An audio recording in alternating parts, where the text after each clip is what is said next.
pardon the Skyping, but I'm doing this from Detroit, where I've just watched the Republican debate. Who won it and what will the impact be? Well, I think that the two who looked best were Kasich and Cruz because they did not get into the fray like Trump and Rubio. I think that Trump and Rubio hurt themselves by the often childish nature of the exchanges. I thought particularly Rubio almost disqualified himself by acting like a student. His barbs were kind of, the old days of ranking somebody out in high school. And I think that he certainly did not look presidential. The shots that he took against Trump were valid, were impressive, and in the long run can hurt Trump about the university, about the clothing line, about the employing his workers and that kind of stuff. But I don't think it did Rubio any good. I think that he's like the trial lawyer that made the case but lost the jury because they didn't like him.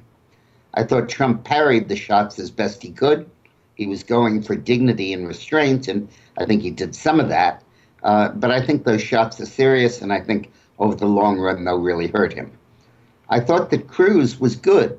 He got into it occasionally with Trump, but for the most part, he stayed above it and gave real substantive answers about religious freedom, the First Amendment, how you can cut spending in the federal government, how realistically you can counter North Korea's nuclear program, a whole host of answers that I thought were substantive and were very presidential. Probably the most presidential was Kasich, although I do get bored hearing about Ohio. But I think that he was effective and good. But I think the problem is that people know he's out of it. And they know that a vote for him would be a wasted vote. Now, as we go forward, I think that Rubio is going to lose Florida.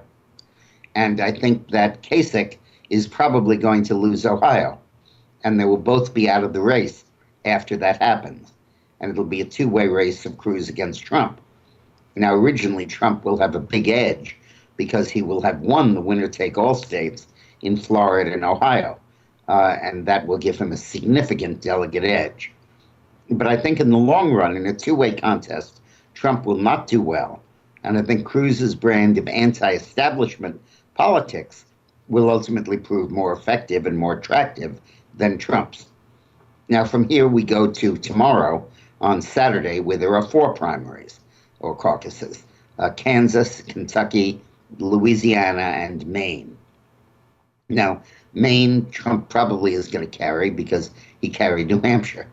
Louisiana, you don't know. Cruz may do well because it's so close to Texas.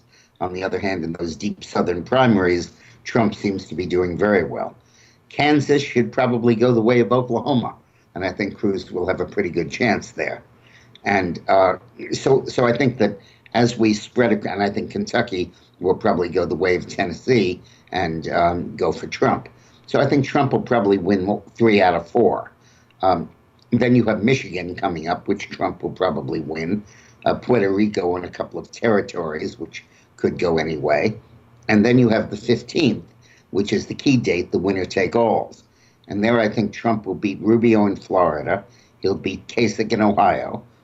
I think that Cruz has a good shot of winning North Carolina and a good shot of winning Missouri.